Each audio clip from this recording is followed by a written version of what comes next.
Kalau Saya Bu Zur dari Bukit Tinggi, Sumatera Barat. saya harus ridho ini. Sebentar ya Bu, saya belum selesai. Tuh jadi lupa lagi saya ngomong apa, ya udahlah. Sedikit mau curhat, Emang ada curhat yang sedikit? kalau panjang nanti tidak cukup waktu. Kalau panjang banyak yang marah. Ini ya, 2 tahun yang lampau saya anak saya yang perempuan diambil oleh Allah SWT dan meninggalkan anak 2 orang. Anak itu sekarang atau cucu saya dengan menantu. Saya ikhlas dan rida menerima. Tapi lingkungan saya tidak terima. Siapa yang nggak terima? Lingkungan saya. Lingkungan ibu maksudnya? Aman, saudara, tidak terima. Oh, bukan lingkungan saudara ya. Karena lingkungan saudara, kan RT, ya, kecamatan ya. Tidak menerima. Harusnya cucu itu dengan neneknya, bukan dengan ayahnya, kata lingkungan atau saudara saya. Bagaimana? Atas beberapa saudara Ya, gitu ya. saudara saya. Bagaimana saya menyikapi ya? Itu anaknya bapaknya kan? Ya, cucu saya. Iya. Anak saya yang perempuan. Ya. Yang nanti dituntut di akhirat itu adalah orang tuanya, Ya, bukan neneknya ya. Ya. Kecuali kalau ayahnya sudah tiada. Nah, bagaimana saya menyikapi untuk beberapa saudara saya yang tidak nerima itu? oh iya, biasa aja Bu. Ya, karena tidak mungkin setiap orang pendapatnya sama. Orang itu beda-beda ilmunya, beda-beda imannya, beda-beda kemampuan mengambil sikap. Ibu tidak usah pusing ya. Pertama, pusing juga tidak menyelesaikan masalah ya. Kalau orang punya pendapat begitu ya nggak ada masalah Bu. Tinggal ibu jelaskan saja. Ini anak dititipkan Allah kepada orang tuanya, bukan kepada neneknya, ya kan? Paling saya membantu. Nanti ya udah nggak apa-apa, beda pendapat nggak ada masalah Bu. Nggak usah maksa semua orang sependapat. Nabi Muhammad punya pendapat yang pasti benar, menyampaikannya benar, memberi contoh dengan benar, niatnya benar. Tidak semua sependapat, bahkan ada yang memusuhinya. Biasa aja ya. Sampaikan salam dari saya ke pamannya ya. Kasih ya. Paman gitu banyak urusan, nggak usah mikirin yang ini dulu ya. Anak paman juga urusin gitu. Jangan ngomong gitu, nanti marah lagi. Ya, silakan. Kasih ya.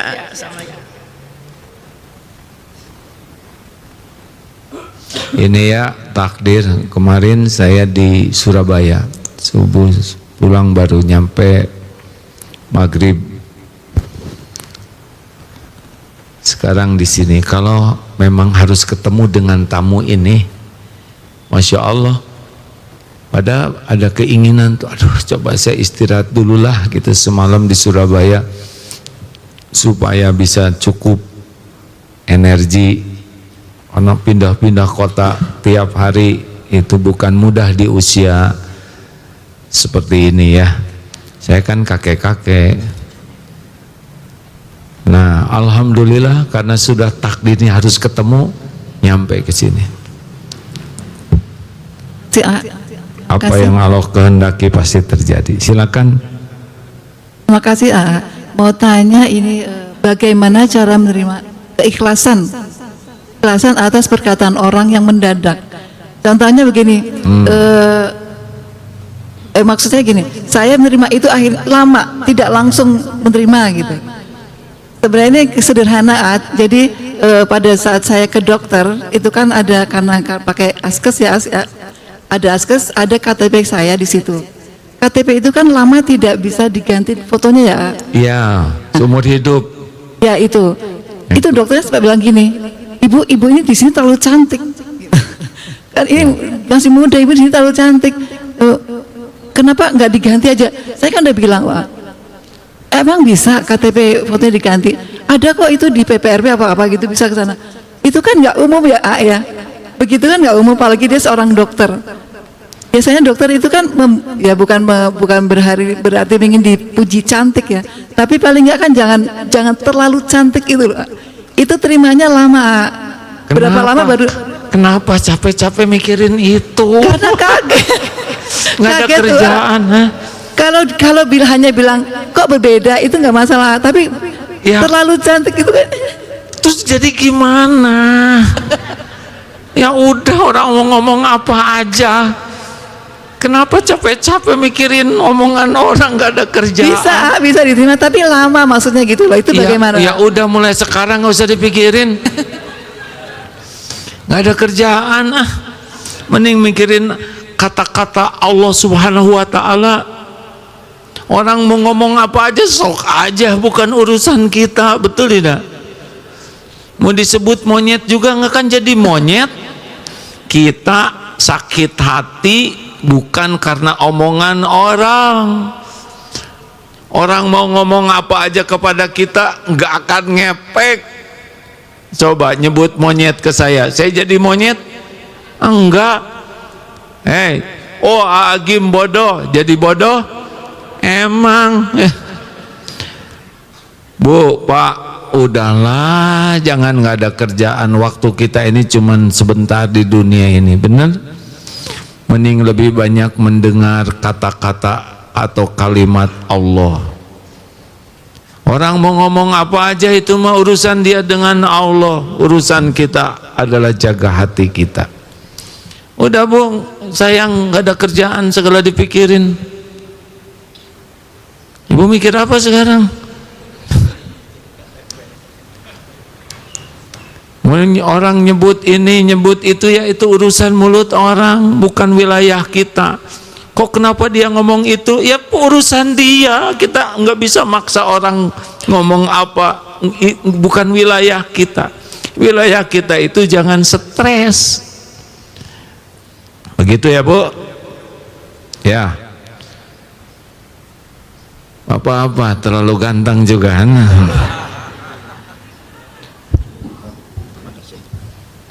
Assalamualaikum warahmatullahi wabarakatuh. Waalaikumsalam warahmatullahi wabarakatuh. Bagaimana caranya agar saya tidak mengkhawatirkan masa depan? Karena faktanya semakin kesini semakin berat bebannya, harga naik gitu. Ya, makasih ya. Bagaimana Bapak sudah berapa lama hidup di dunia? Jawab Pak. 45 tahun. 45 tahun. Pegang Pak. Ya, saya mau nanya nih. Ini jawabannya Pak. Bapak sudah hidup 45 tahun. Ada enggak sehari saja Bapak enggak dikasih makan oleh Allah? Jawab Pak, jawab. Alhamdulillah dikasih makan terus. Dikasih makan terus. Minum? Alhamdulillah. Minum terus. Pakaian? Tidur masih berteduh? Alhamdulillah. Betul? Ada keluarga enggak Bapak? Ada. Ada rezekinya? Ada. 45 tahun Bapak hidup masih curiga terus ke Allah? Kan? Kenapa Bapak enggak memikirkan apa yang sudah Allah berikan, malah sibuk memikirkan apa yang belum ada, padahal Allah udah janji besok tuh ada lagi rezekinya Pak, lusa ada rezekinya, qadarullah anak 11, tiap anak ada rezekinya itu. Masalah kita tuh bukan besok, sekarang Pak. Sholatnya enggak bener, enggak ngaji, akhlak kurang bagus, kita jarang zikir, otaknya segala mikir yang salah, matanya banyak berzina, lihat HP, ngomongnya segala diomongin. Itu masalah kita tuh, bukan besok lusa. Kalau kita benar-benar hari ini hari yang penuh rasa syukur, mikirnya benar, sholatnya diperbaiki, ngajinya ditambah, zikirnya ditambah, sedekahnya nambah, Allah lihat. Masalah kita tuh bukan besok lusa, sekarang. Dipenuhi maksiat, itu masalah kita.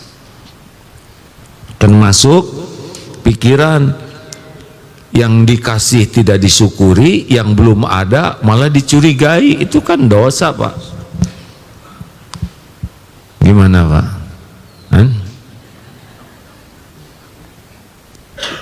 Memang kalau lagi dengar saya jadi sadar, nanti keluar dari sini gimana? Kesini lagi. Jadi yang menyebabkan kita susah yakin karena kurang ilmu. Tidak belajar, terutama tidak belajar tentang ma'rifatullah, mengenal Allah, tidak belajar ilmu tauhid, menuhankan Allah. Ilmu yang lain bagus kalau manfaat, tapi kalau tidak belajar tentang ketauhidan, tentang Allah dan menuhankan Allah semata, maka berat hidup ini. Walaupun sholat, walaupun saum, walaupun ngaji, walaupun tahajud, tapi kalau tidak belajar sungguh-sungguh mengenal Allah, berat. Karena tetap hatinya tidak akan bersandar ke Allah. Kenapa orang tidak bersandar ke Allah? Karena tidak mengenal Allah. Kalau tahu semua takdir itu dikuasai Allah, besok lusa itu Allah yang menentukan, udah tenang hadirin. Saat ini aja jadi orang baik, berbuat baik, berkata baik, berpikir baik, ibadahnya yang baik, doanya yang baik, ya, hatinya yang baik, udah itu. Sekarang nih Pak, ya udah saya jadi emosi begini. Makasih ya rekan-rekan sekalian.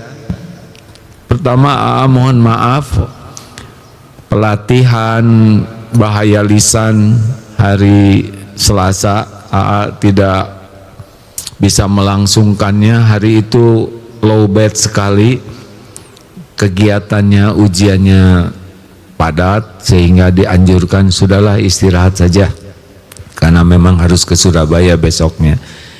Insya Allah batch 2 ini Jumat malam akan tetap ada Zoom yang ikut pelatihan bahaya lisan. Silahkan, itu nanti akan membahas tentang kata-kata yang disukai Allah. Lalu insya Allah kursus yang akan datang, judulnya sedang dibahas ya, adalah kiat mengendalikan emosi. Tertarik tidak nih?